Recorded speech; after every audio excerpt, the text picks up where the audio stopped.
Hi. Hey. What a nice video you made. Let's have a look at the comments, shall we? Well... Oh look, you even replied to this one.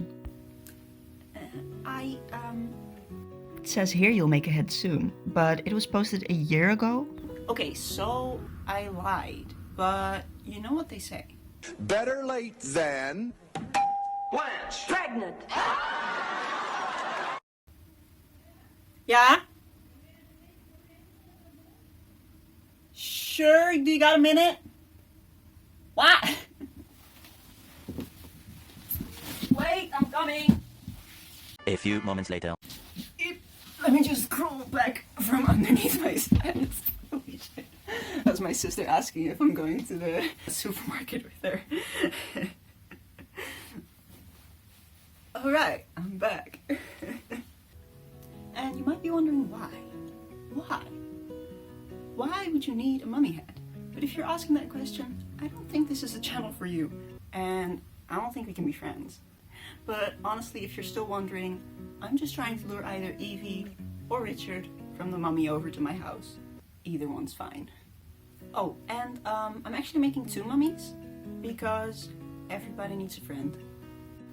Welcome to the voiceover. So I was trying to make all these shots super aesthetic and cinematic, but I didn't even clean up the background, and all I can focus on is how dirty my nails are. And then I couldn't even pick up the freaking needle, so I gave up. So here are some unaesthetic shots of what shape you should cut your fabric into. Cut 2 of those and start sewing little darts into it to give it a rounded shape.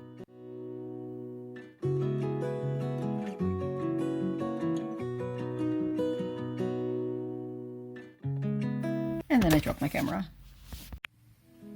After showing the darts, you should have something like this. If you don't, please try again. Then stitch both sides together. And I was trying to show you how I flipped it inside out, but then I dropped my camera again. But dear, why do you keep dropping your camera? Well, darling, I was holding it like this.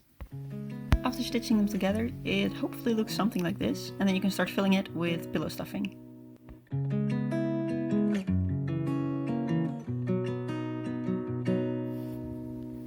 Then I closed up the bottom flap and adjusted the shape a little bit. And then I drew an approximation of a face on it. The next step is a little hard to explain, but basically what I did was loop thin wire around horizontally wherever the main features will be. So at the height of the mouth, the nose and the eyes. Then I do the same in a vertical direction, and wherever it intersects with the horizontal wires, I loop it around and I press it shut with pliers. Then you use those wires to define the main features of the face. Repeat that until you're pleased or get bored of it. So I decided that one of my mummies needed teeth, but I'm not going to show you how I made those because the process of putting them in was so violently frustrating that I wouldn't wish it upon my worst enemy. I kept trying to attach it to the wires around it, and it kept folding into the mouth, and it... oh my god. Basically, it was freaking hard, okay? And to do it all while this is staring at you, judging you? Hi, welcome back. So I know for you, no time has all passed watching this, but for me it's actually been a year since I worked on it. The teeth actually broke me. I put the project down and I actually haven't touched it in a year. But I will be continuing now. And one without teeth actually already has skin. I just have to paint it and put a wig on it. And then one with teeth. I'm actually adding a little bit more wiring than I did in the first one. With the first one I only defined like the main line of cheekbone and things like that. With this one I'm gonna add a little bit more wire because I think it might end up making it look a little bit more realistic. I don't think I have anything else to say.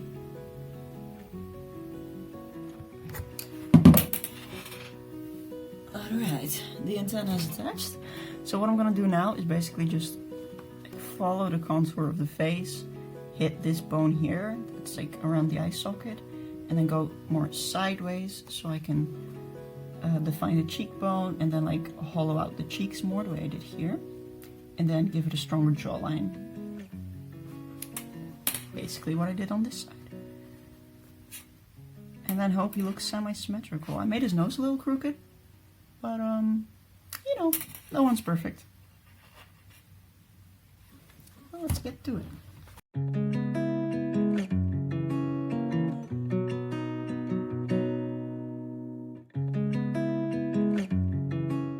The wiring is done, so I'm gonna go paper mache it. What do you think? He's a handsome lad, isn't he? I won't get into the basics of paper mache, but if you're confused, I suggest you escort yourself to the nearest kindergarten and ask them for help. I will give you some advice though. The more you abuse it, the more malleable it is, so you can get all the small details in easily. Speaking of abuse, if you end up with one of those pesky folds when you're trying to cover a curved surface, I just scratch it. Let it dry and then it's time to paint. I mixed up a few test strips. This one was too blue, this one was too yellow, this one was too bright, and this one was perfect. So I color matched a bigger batch of paint to it and slathered it on the boys.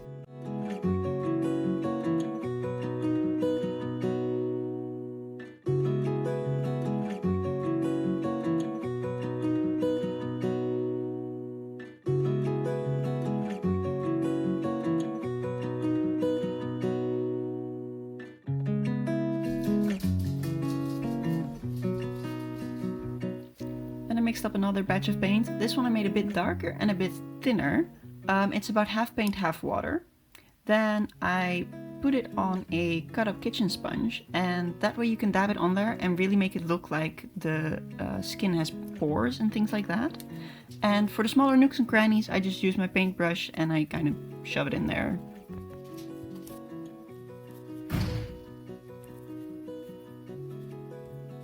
And really just slap it on there. Honestly, it doesn't have to look neat. We're going for bog mummy preserved for the past few hundred years, so it's okay if he's looking a little rough around the edges, if you know what I'm saying.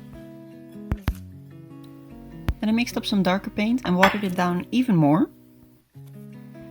Because the more you water it down, basically it just seeps into the edges and the curves a little bit more, so you get that really nice definition on it. And as you can see, I mostly wiped it around with my finger. Can you tell I'm tired of doing this voiceover? It's taking a lot more time than I thought it would.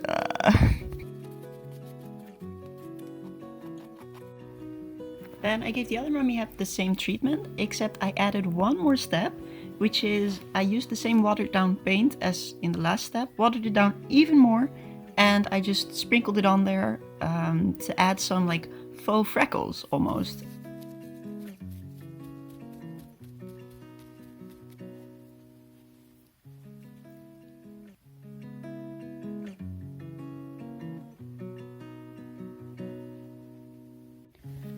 So the wig came into the mail today. From what I can tell from such a cheap wig, it looks pretty good. I mean, it's definitely like plasticky. With how big it looks, I'm hoping I can do both the heads from it. But let's just pop it out and see how it looks on one of the mummies. I'm like so pleasantly surprised with how good that looks. I'm gonna do all the stitching off camera though, because I highly doubt that it'll be interesting to look at. And I think I'm gonna thin it out a bit as well.